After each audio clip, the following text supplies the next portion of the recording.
திருவனந்தபுரம் தமிழ்ச்சங்கத்தின் சார்பில் நடைபெற்றுக் கொண்டிருக்கிற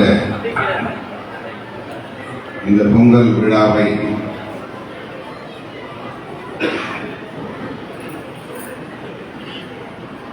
சிறப்பித்துக் கொண்டிருக்கிற அனைவரையும்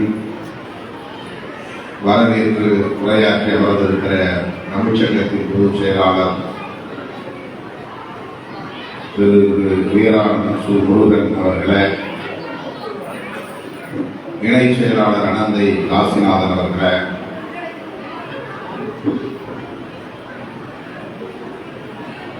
இங்கே தலைமை உரை ஆற்றி அமர்ந்திருக்கிற தமிழ்ச்சங்கத்தின் தலைவர் ஐயா திரு முத்துராமன் அவர்களை, சிறப்புரை வழங்கி அமர்ந்திருக்கிற மதுரை செந்தமிழ் கல்லூரியின் துணை முதல்வர் முனைவர் ரேவதி சுப்புலட்சுமி அவர்களை, சங்க புரவலர் முருகன் அவர்களை, சங்க புரவலர் எஸ் கௌதமன் அவர்களை, சங்க புரவலர் எஸ் மகேஷ் அவர்களை, நன்றி உரை ஆற்றி அமர்ந்திருக்கிற தமிழ்ச்சங்கத்தின் செயலாளர் முனைவர் எஸ் மோதிலால் நேரு அவர்களை, இந்த நிகழ்ச்சியை தொகுத்து வழங்கிக் கொண்டிருக்கிற செயற்குழு உறுப்பினர் ஜெயலட்சுமி அவர்களை,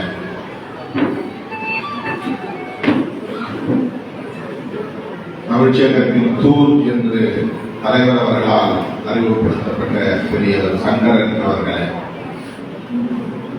மற்றும் இங்கே கூடியிருக்கிற முன்னாள் சங்க நிர்வாகிகளை, தமிழ்ச்சங்கத்தின் அனைத்து உறுப்பினர்களை, உங்கள் அனைவருக்கும் என்னுடைய பணிவார்ந்த வணக்கத்தை தெரிவித்துக் கொள்கிறேன். நீண்ட நேரம் உங்களோடு இருக்க வேண்டும், மனம் திறந்து நிறைய பேச வேண்டும் என்றெல்லாம் ஆசை. ஆனால் விரைந்து விடைபெற வேண்டும் என்கிற ஒரு நெருக்கடியான சூழல். 8:40 மணி அளவில் நான் விமான நிலையத்தில் இருக்கிறேன். சென்னைக்கு செல்ல இந்த ஒரு விமானம் தான் மாலையிலே இருக்கிறது. இல்லைதான் காலையில் தான் நான் விமானம் பிடித்து செல்ல வேண்டும். நாளை நான் புதுதில்லிக்கு செல்ல வேண்டும். சென்னைக்கு போய் அங்கிருந்து செல்ல வேண்டிய ஒரு நிலை.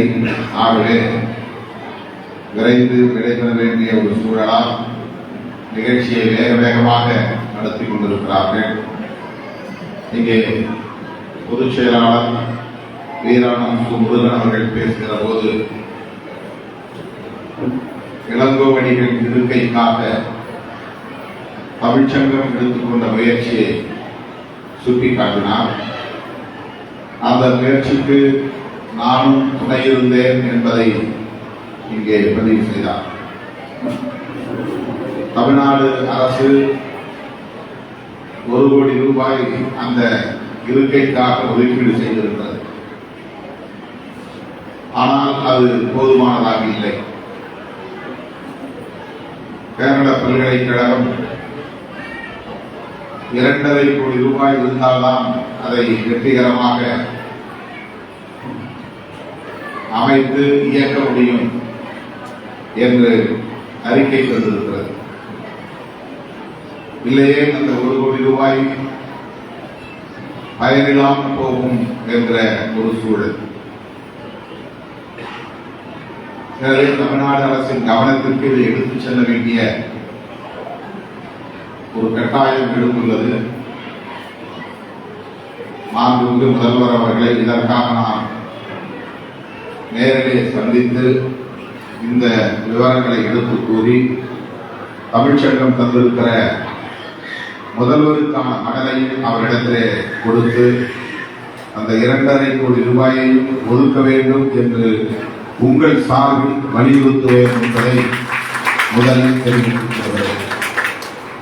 உங்களில் ஒருவர் என்கிற உணர்வோடு அந்த கடமையை ஆற்றுவது என்னுடைய பொறுப்பு. நாம் மொழி உணர்வு இன உணர்வு கொண்டு ஒருங்கிணைந்து வாழ வேண்டும் என்பதை இந்த சங்கம் முன்னிறுத்தி 60 ஆண்டுகளாக பணியாற்றி வருகிறோம். கேரளத்தில் மட்டுமல்ல, இதுபோல பிற மாநிலங்களில் வசிக்கக்கூடிய தமிழர்கள் ஆங்காங்கே இவ்வாறு தமிழ் சங்கங்களை அமைத்து தமிழ் பள்ளிகளை உருவாக்கி தமிழ் பிள்ளைகளை தமிழ் பண்பாட்டோடு வளர்த்து வருவதை நாம் பார்க்கிறோம். அந்த உணர்வு போற்றுதலுக்குரியது. நமக்கு மட்டுமல்ல, அவரவர் தாய்மொழியின் மீது பற்று கொண்டிருப்பது, அந்த மொழியை பாதுகாப்பது உலகம் முழுவதும் நிலவக்கூடிய ஒரு உண்மை. இந்தியை பேசக்கூடியவர்களுக்கு இந்தியின் மீது ஒரு பற்றுதல் உண்டு. கன்னடம் பேசக்கூடியவர்களுக்கு கன்னடத்தின் மீது ஒரு பிடிப்பு உண்டு. மலையாளம் பேசக்கூடியவர்களுக்கு, தெலுங்கு பேசக்கூடியவர்களுக்கு, மதி பேசக்கூடியவர்களுக்கு அதை போன்ற உணர்வு. இந்த உணர்வையும் நாம் மதிக்க வேண்டும்.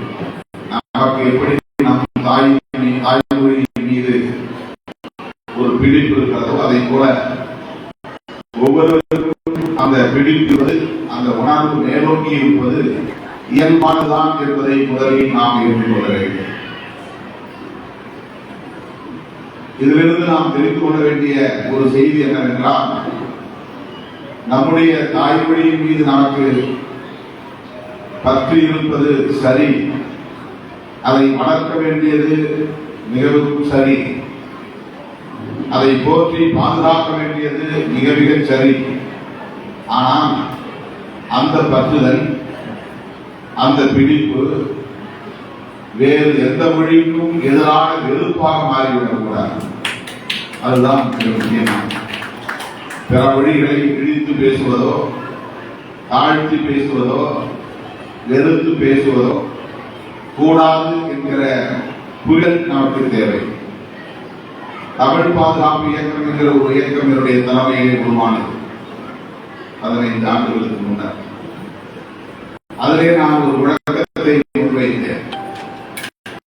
அன்னை தமிழை காப்போம், அனைத்து மொழிகளையும் மதிப்போம் என்று நான் முழக்கமிடுகிறேன். அன்னை தமிழை பாதுகாப்போம், அனைத்து மொழிகளையும் மதிப்போம்.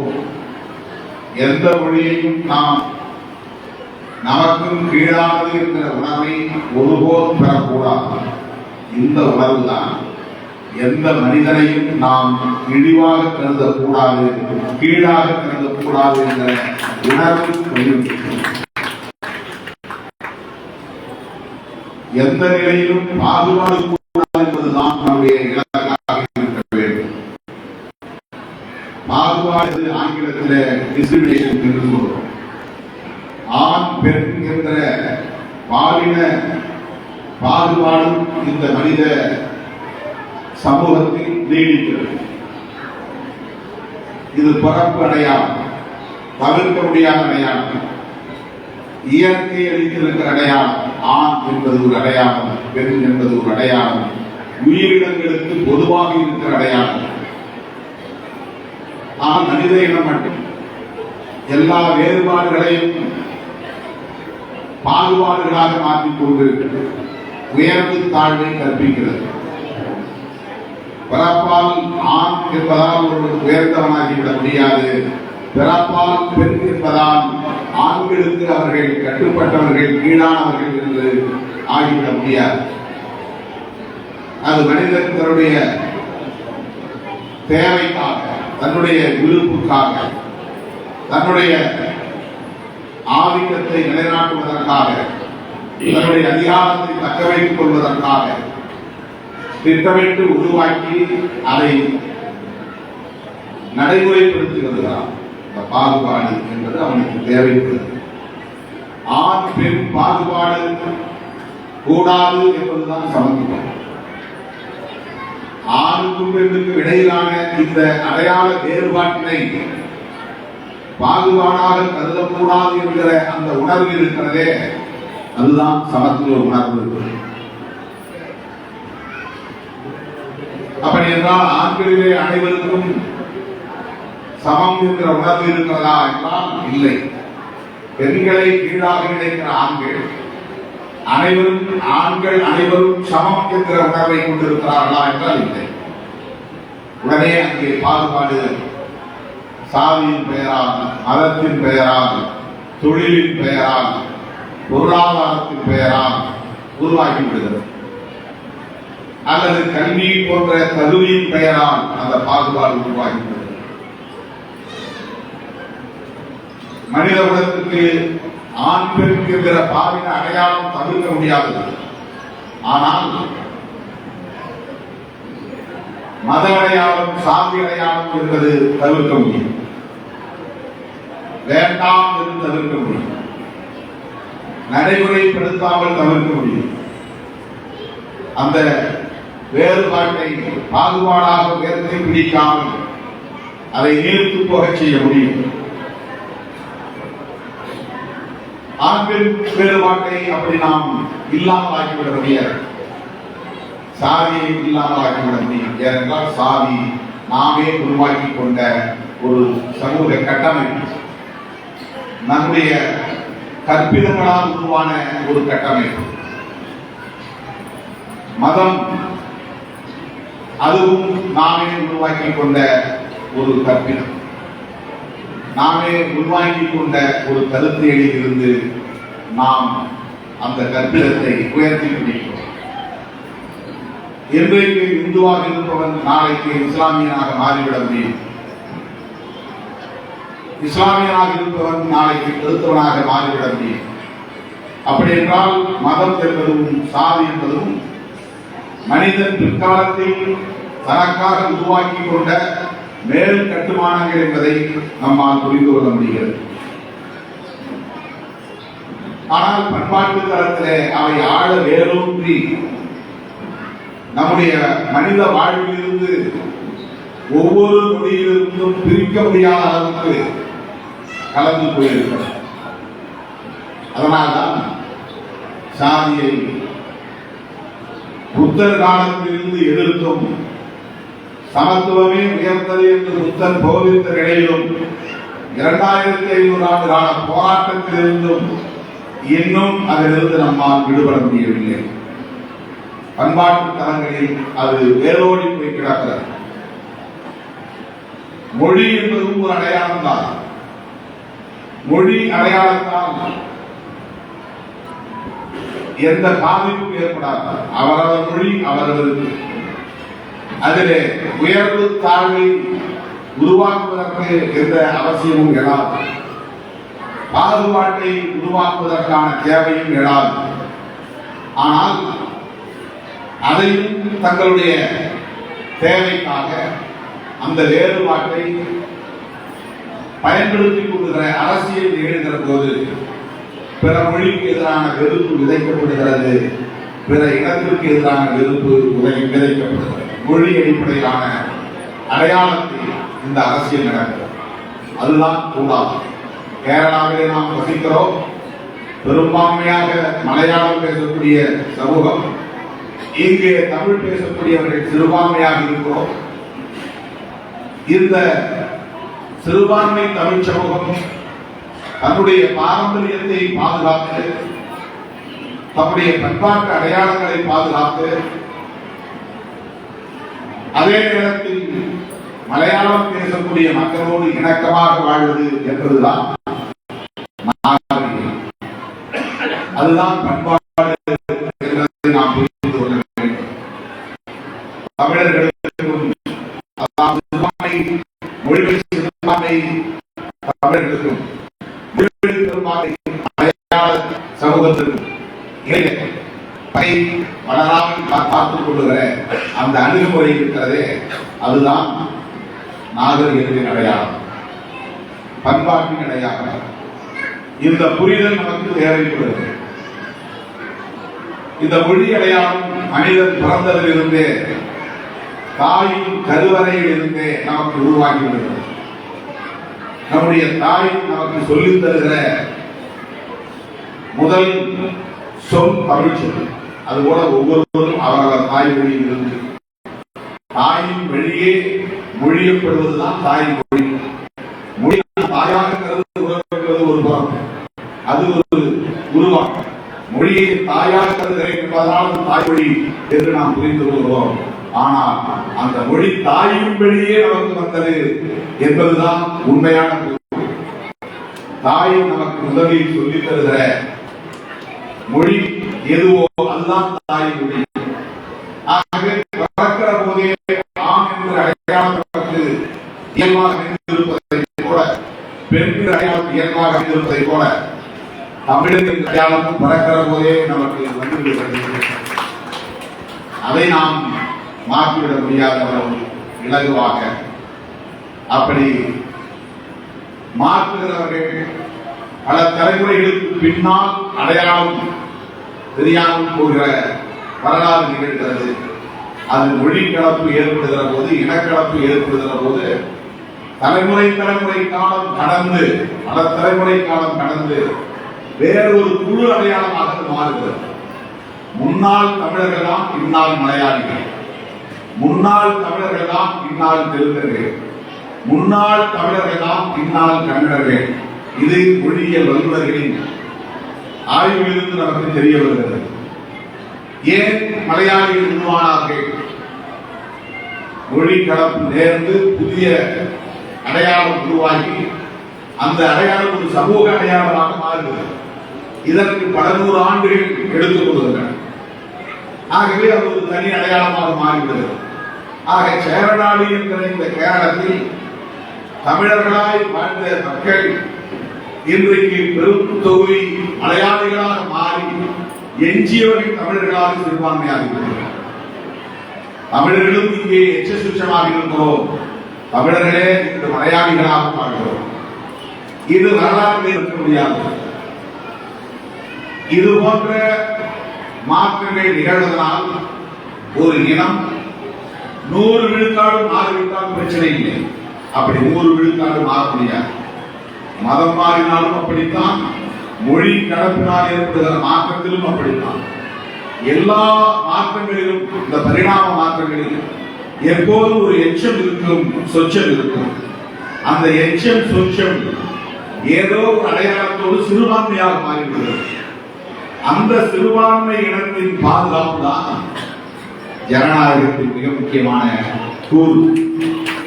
ஆகவே மதவழி சிறுபான்மையினர் யார்? இன்றைக்கு இஸ்லாமியர்கள். அவர்கள் அராபியாவில் இருந்து வந்தவர்களாக கிடையாது. முன்னாள் இந்துக்களாக இருந்தவர்கள் தான் சிறுபான்மை இன்றைக்கு இஸ்லாமியர்களாக மாறிவிடுகிறார்கள். முன்னாள் இந்துக்களாக இருந்தவர்களில் யாரெல்லாம் மதம் மாறி போனார்களோ அவர்களை போக மிச்சம் இருக்கிற எண்ணி இருக்கிற மற்றவர்கள் அந்த மதத்தில் எண்ணிக்கை குறைந்து நடுவை சிறுபான்மையாக அவருடைய எண்ணிக்கை குறைந்து விடுகிறது. அந்த எண்ணிக்கை வலிமை குறைந்து விடுகிறது. உதாரணத்துக்கு கேரளாவில் பட்டியல் சமூகத்தினுடைய எண்ணிக்கை 10% தான் என்றார். இஸ்லாமியர்களின் எண்ணிக்கை 20% என்றார். ஆனால் 1000 ஆண்டு கொண்டிருக்கிற இந்த பூர்வீகங்களின் எண்ணிக்கை எப்படி 10% தான் இருக்கும்? எப்படி இது குறைந்தது? அவ்வளவு பேரும் இறந்து போனார்களா? இல்லை, மத மாற்றத்தினால் அவர்களின் எண்ணிக்கை குறைந்தது.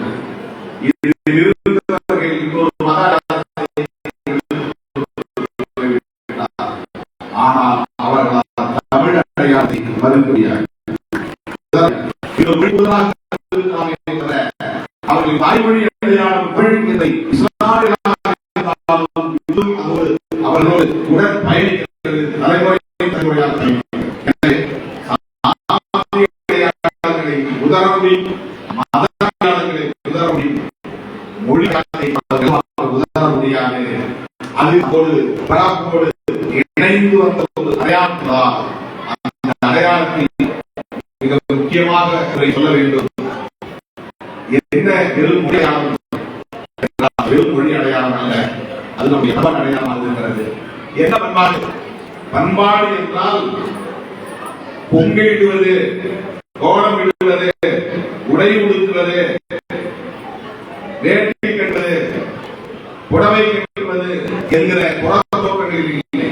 பண்பாடு என்பது நம்முடைய அறிவு சொத்தோடு தொடர்புடையது. நம்முடைய இலக்கியங்கள் இருக்கிற அறிவாண்மை இருக்கிறது, அந்த அறிவாண்மை தான் பண்பாடு.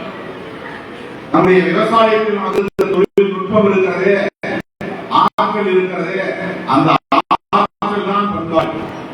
நீர்ப்பாசனம் மூலம் விவசாயத்தை மேம்படுத்த முடியும் என்று நீர்ப்பாசன வாழ்வியலை கற்றுக்கொண்டு கல்லணை கட்டி வாய்க்கால் வெட்டி நீரை நிலப்பகுதிகளுக்கு கொண்டு செல்கிற அந்த அறிவாற்றல் இருக்கிறது. அந்த அறிவாற்றல் தமிழருடைய அறிவு சொத்து. யாரும் ஊரே யாரும் கேள்வி சொல்லக்கூடிய அந்த பரம உள்ளம் இருக்கிறது. எனக்கு இது வேறு நாடு, இது என் நாடு, வேறு இனம், இது என் இனம், அவன் வேறு சாதி, நான் என்னுடைய சாதி, அவன் வேறு மதம், நான் இந்த மதம் என்கிற பாகுபாடு இல்லாமல் யாரும் ஊரே யாவரும் சுற்றம் தான், யாவரும் கேள்வி. உலகத்தில் மனித உலகம் எங்கே இருந்தாலும் எந்த தேசமாக இருந்தாலும் அது எனக்கு சொந்த ஊர் மாதிரி தான், என்னுடைய சொந்த ஊர் தான். அங்கே இருக்கக்கூடிய மனிதன் என் சுற்றம் தான், என்னுடைய சொந்த பந்தம் தான் என்று எண்ணுகிற அந்த பரந்த பார்வை இருக்கிறதே, அது நம்முடைய அறிவு சொத்து. அது நம்முடைய பண்பாட்டு அடையாளம். பரப்போக்கும் எல்லா உயிருக்கும் என்று சொன்னானே ஐயன் திருவள்ளுவர். சாதிய வேறுபாடு கூடாது, பரப்பின் அடிப்படையில் உயர்வு தாழ்வு கூடாது, எல்லோரும் சமம் என்கிற சமத்துவ அறிவை உலக மாந்த குலத்துக்கு வழங்கினான் ஐயன் வள்ளுவர். இந்த திருக்குறளை எந்த மனிதர்களோடும், எந்த குலத்தோடும், எந்த சமூகத்தோடும், எந்த இனத்தோடும், எந்த மொழியோடும் பொருத்த முடியும். இது ஒரு குறிப்பிட்ட மதத்திற்குரிய வேதம் என்று சொல்லுவதை போல, பைபிள் என்றால் அது கிறிஸ்தவர்களுக்கு மட்டும், குர்ஆன் என்றால் அது இஸ்லாமியர்களுக்கு மட்டும், பகவத்கீதை என்றால் அது இந்துக்களுக்கு மட்டும் இது சொல்லுவதை போல திருக்குறளை சொல்ல முடியாது. திருக்குறள் எல்லோருக்குமானது. மதங்களை கடந்தது, மொழியை கடந்தது, தேச வரம்புகளை கடந்தது, ஒட்டுமொத்த மனித குலத்துக்கு உரியது. அப்படி ஒரு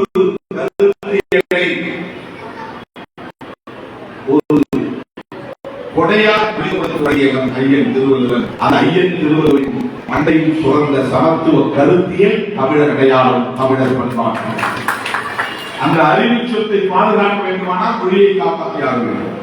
அந்த அறிவு சொத்தின் அடிப்படையிலான பாரம்பரியத்தை பாதுகாக்க வேண்டுமானால் மொழியும் இனமும் பாதுகாக்கப்பட்டாக வேண்டும். அந்த மொழி இனம் பாதுகாப்புக்கு இது போன்ற தமிழ் சங்கங்கள் தேவைப்படுகின்றன. அந்த அடிப்படையிலான உணர்வுதான் நமக்கு வேண்டும். பிற மொழி மீதான வெறுப்போ, பிற இனத்தின் மீதான வெறுப்போ, பிற மதங்களின் மீதான வெறுப்போ, பிற சாதிகளின் மீதான வெறுப்போ எப்போதும் நமக்கு பயன்படாது.